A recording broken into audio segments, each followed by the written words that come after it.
Good evening, ladies and gentlemen. We're here tonight again to discuss some of the crucial issues occurring in Europe, specifically Spain.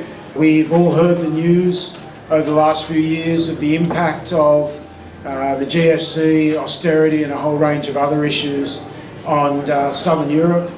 Spain is one of the countries that's been hardest hit, and tonight we're going to hear some specifics and particular information that will inform us about the precarious situation that many Spaniards are facing today. Now, first speaker tonight is Dick Nichols. Dick, as you can see on the screen, is speaking to us live from Barcelona, where he reports on events in Europe and the European economy for the radical weekly newspaper Green Left Weekly. He recently covered the Greek elections and is closely following developments with Syriza there, and today we've heard more news about the situation in Greece and its relationship with the IMF. He's a former trade union coordinator and former national coordinator for the Australian Socialist Alliance.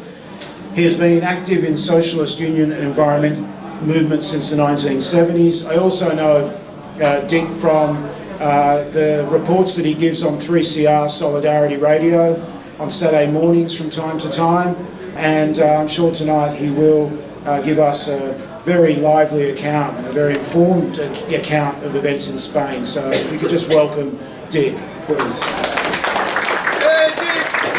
Well, first of all, let me say my thank yous, and the first thank you is to Politics in the Pub for the invitation to speak, and many thanks too to Kathy for all her work in making this communication across the globe possible. I hope it all holds together. Well, if some people I know from the more cynical or disillusioned end of the Spanish left spectrum were to reflect on the topic of our discussion tonight, which is grassroots democracy and the movements against capitalism, lessons from Spain, they might be tempted to make a rather frosty commentary, maybe something like this. Grassroots democracy? However much of that was expressed in the Indignado or the 15M movement 4 years ago, when millions came out in Spanish cities and towns, it's more or less evaporated by now. Movements against capitalism? Where are they? If we're not talking about marginal revolutionary groups, there are no movements as such against capitalism worth talking about. What we've got is a big variegated hodgepodge of movements of resistance against capitalist austerity. Lessons from Spain? Well, only one. Don't get yourself into the awful mess we're in now. Here, despite the fact that support for the two major parties that arose from the post-Franco dictatorship transition, and they are the Conservative People's Party, whom I'll call the PP, and the Social Democratic Spanish Socialist Workers' Party, the PSOE, their support has collapsed from 80% to around 40 to 45%.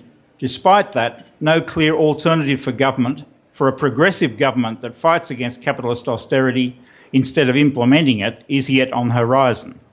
That means, horrible thought, that the two-party system could even recover.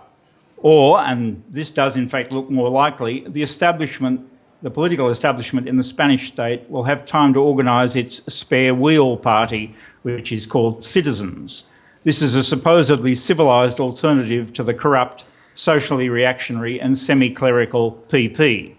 A recent poll, came out 2 days ago, shows 46% of big investors support Citizens. Such a Spanish observer might be tempted to add, Spain isn't Greece, neither objectively nor subjectively. First, the economic crisis, though very deep, is nowhere near as catastrophic in Greece. Indeed, Spain is now getting brownie points from the European Commission for its economic recovery. Secondly, we have no Syriza in Spain. There are forces on the left who thought they were already Syriza, like the United Left, the traditional left alliance to the left of the social democracy, centred on the Communist Party. And there's Podemos, which aspires to be the Spanish Syriza, but as yet has nothing like Syriza's presence at all levels of society, nor its levels of organisation. And that's leaving aside the not small question of whether Syriza and or Podemos really are anti-capitalist. If what's been happening in Podemos is anything to go by recently, its most recent attempts to win the so-called middle ground as shown by the framework platform it issued for the May 24 regional elections we'll have here, and that's in 13 of Spain's 17 regional governments, like the states in Australia, shows that it is becoming like the parties of the so-called political caste that it has been criticising. This is a criticism that, I'm not saying this is a criticism that's being issued. It's been issued by one Carlos Monedero, who is a co-founder of Podemos with Pablo Iglesias, when he left the party last week. Well, how accurate would such a blunt assessment be? My reaction as someone living in the Spanish state for 5 years would be a series of, yes, you have a good point, but there's a lot more. First, it's true that the economic crisis has not been as deep as in Greece, but that's not actually saying very much.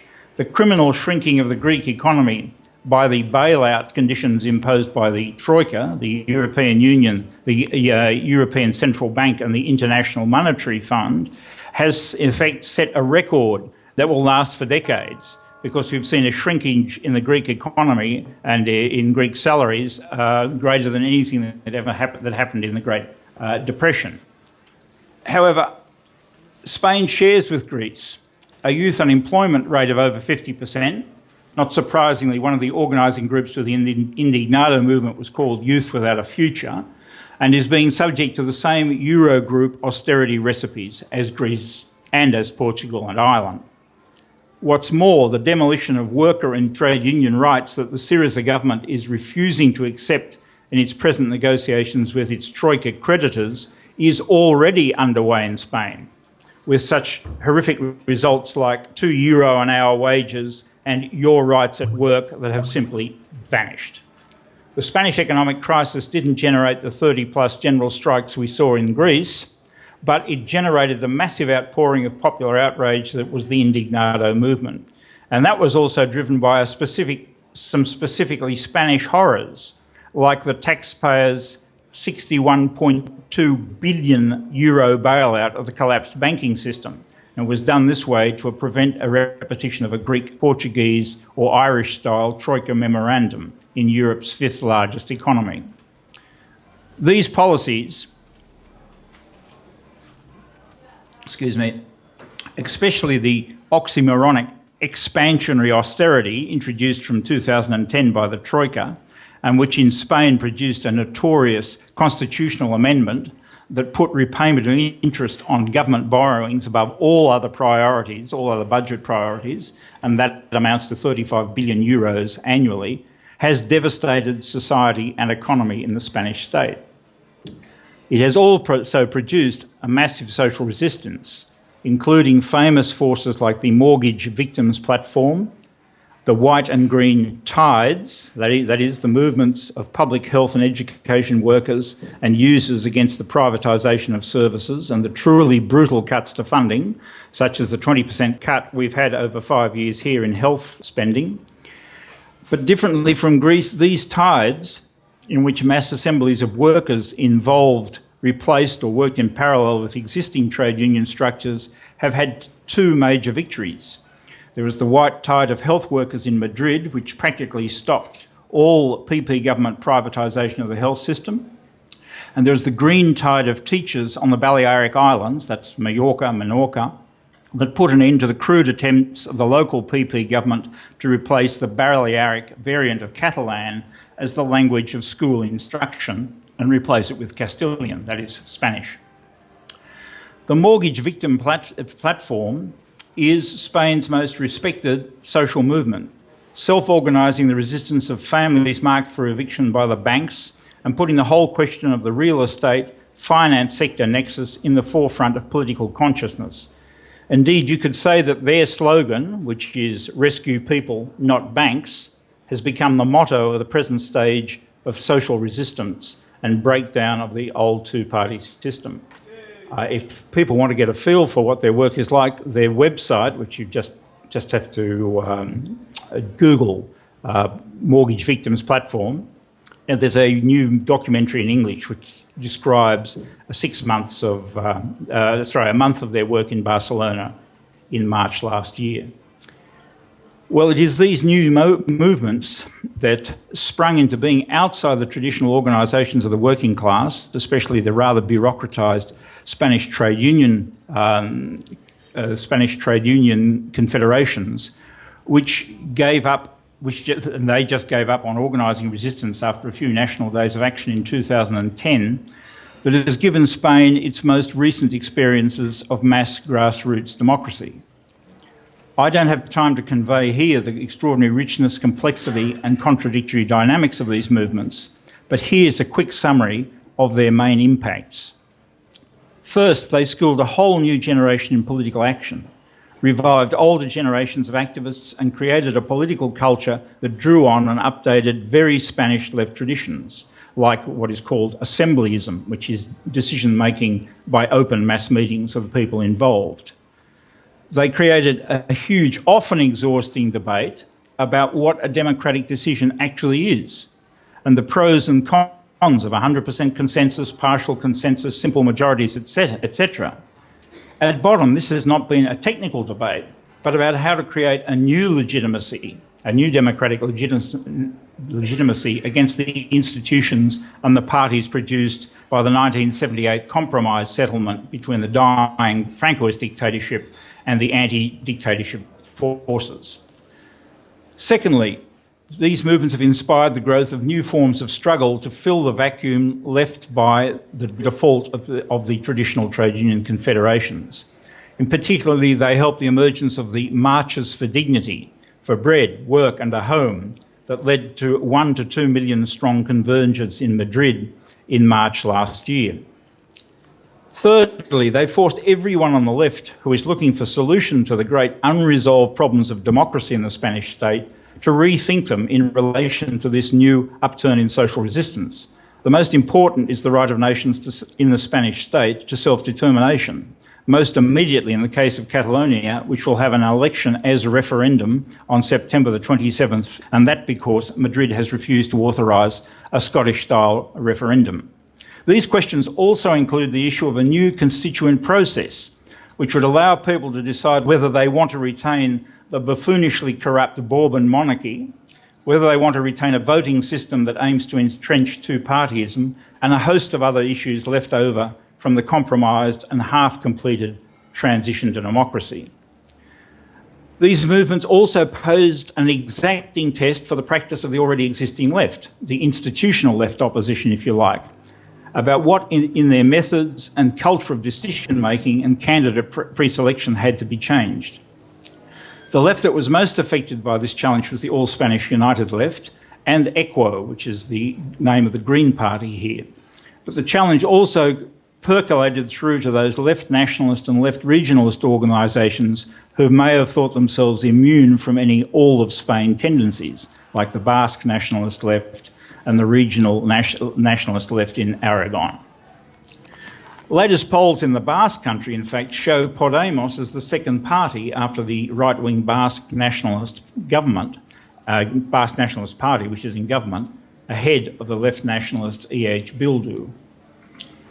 A critical moment in this clash of new and old cultures, political cultures, occurred in the negotiations between the newly formed Podemos and the United Left over the conditions under which they would go to the May 2014 European elections on a single ticket. Their programs were very close, totally reconcilable, I would say, but the United Left refused to accede to the key Podemos demand, which was for open primaries to pre-select candidates. And they did that because they had already worked out who they wanted their candidates to be. That refusal led to Podemos standing in its own name with the spectacular results we all know, and was the beginning of the surge that took it to the leading position in some Spanish polls, and also sent the United Left into a decline from which it is being challenged to recover. These movements also legitimised the political practice, the already existing political practice of new left, explicitly anti-capitalist parties, specifically the Galician Left Nationalist Party, ANOVA, and the Catalan Popular Unity candidacies, known here by their acronym, the CUP, that were closest to the mass assembly-based Indignados culture, being also born of local and social movement, activism and struggle.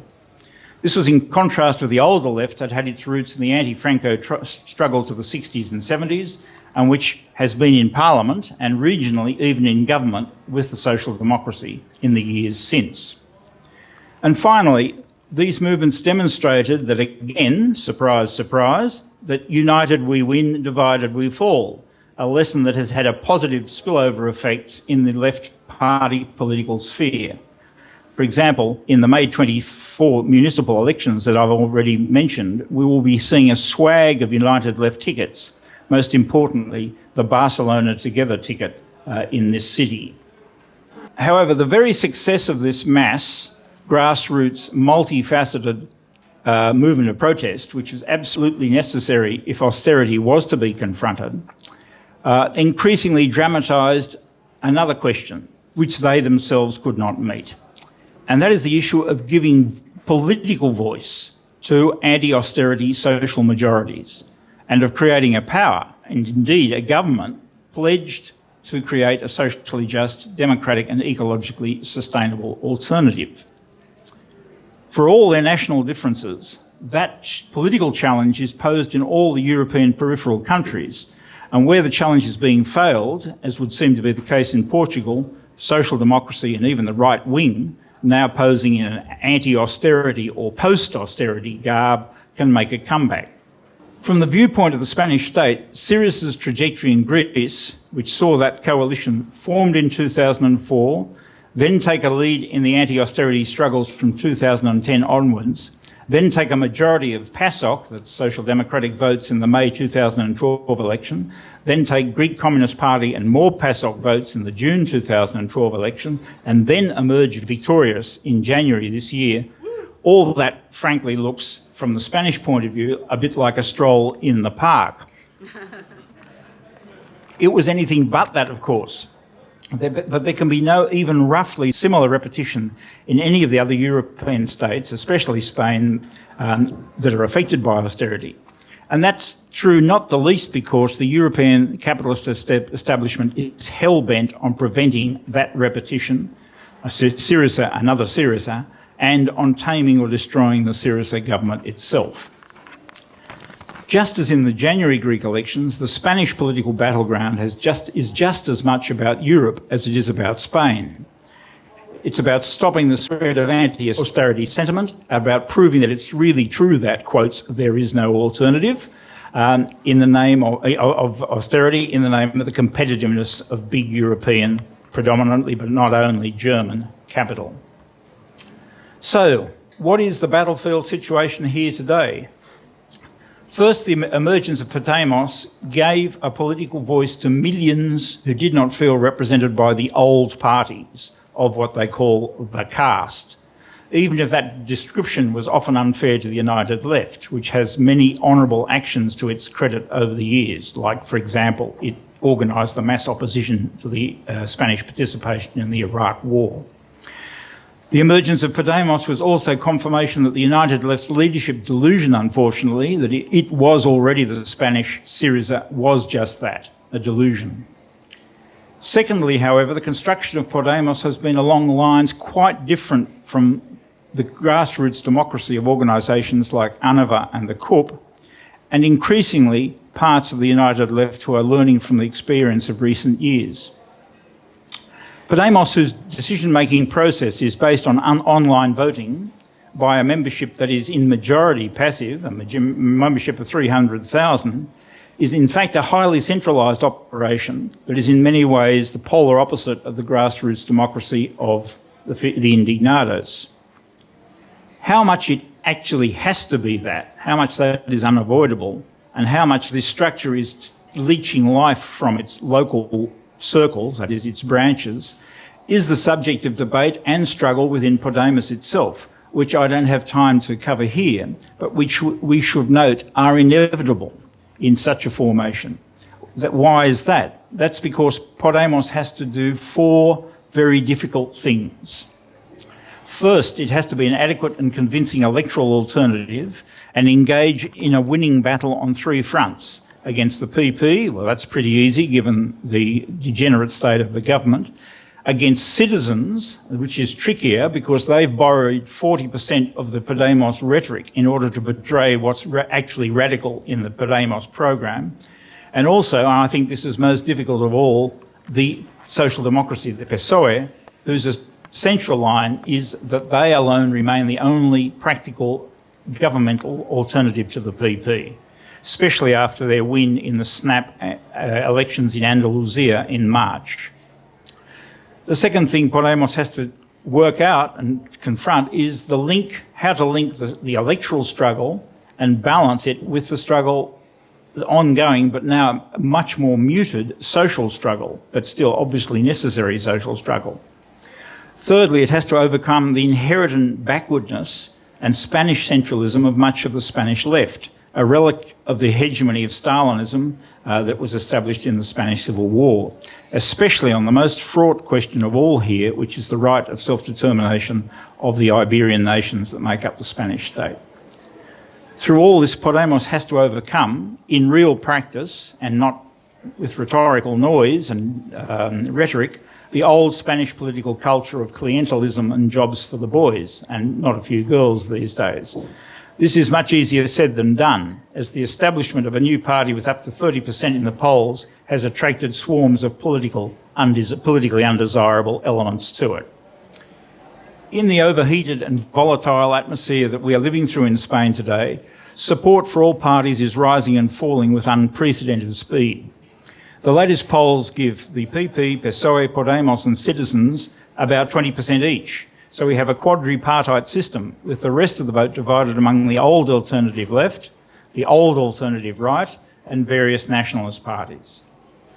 The latest polls also show, both regionally and nationally, that a percentage of undecided voters has halved. So more and more people are coming off the fence, and the great majority of them are going to Citizens. It is as if these undecided people, fed up with the PP and the PSOE, the old parties, and finding Podemos too radical for their tastes, have just been supplied with the right product at the right time, an apparently powerful detergent to clean away the remaining Francoist filth while leaving the efficient market untouched. Citizens' message is targeted at the Spain could be a normal European power illusion that is understandably so widespread in many middle class and professional circles here. When we look at the local level, that is regional and municipal, the main trends show that the new parties, Podemos and Citizens, will be put on the griller in quite a few regions and cities after May 24. And that confirms the trends visible from the March elections in Andalusia. The new parties don't have enough power to form government, but neither of them wants to be responsible for installing either of the old parties in government either. Therefore, for example, at the moment, we are living through a drama in Andalusia where a minority PSOE government can't be formed because nobody wants to abstain in the vote and hence let them form a minority government. According to the most recent polls, there are three main trends. First is that the PP loses all its absolute majorities, which is quite extraordinary because it's had up to 60% support, even in its heartlands in Castilla-La Mancha and Castilla-León. Some are more than halved, especially in the centres of greatest PP corruption like Valencia. In many regions and cities, the social right may hold on to a majority if Citizens votes to maintain the PP in government. But that puts Citizens on the spot. Do they really want to be exposed as simply a prop for the PP in the run-up to the most important election of all, which is the national November elections in Spain? In a number of regions, Citizens' vote will be decisive in determining government, in Madrid region, in Castilla-León, in Extremadura and in Murcia. Obviously, Citizens' usefulness to the powers that be will diminish to the degree that it becomes too rapidly exposed as more of the same, just a makeover. Keeping some product differentiation will be essential. The second trend is that in region cities presently run by centre-left coalitions, like Asturias, their majorities become bigger on the reasonable assumption that the increased Podemos vote will continue to support a left government against the right. And in some places, the PP could lose to quite variegated centre-left and left majorities. This is the case in the Balearic Islands, in Valencia, in Cantabria. there's a big question here. Can these very different left forces construct an alternative government? Or can they construct an agreement that will allow part of them to govern in minority? All these results confirm that over the years of the Great Recession from 2008, we've had a very broad left shift in Spanish society and politics, but not yet big enough to put a left government, by which I would mean a government including Podemos, the United Left, and in Catalonia, Euskadi and Galicia, with left and centre-left nationalist support, in power. We may, just may, see such a development in the Barcelona City Council after May 24, if Barcelona together, the CUP and the Republican left of Catalonia manage to scrape a majority. But the latest poll has that as an outside chance, again because of the rise of citizens. And this will make Barcelona City Council pretty ungovernable. In these situations, what is needed most of all is one or two things. A new wave of social struggle, especially one involving organised labour, which has been effectively quiescent for 3 years now, and or a majority vote for Catalan independence in the September 27th Catalan election as referendum. And that last result would shake up politics in the Spanish state like nothing else. Thanks very much.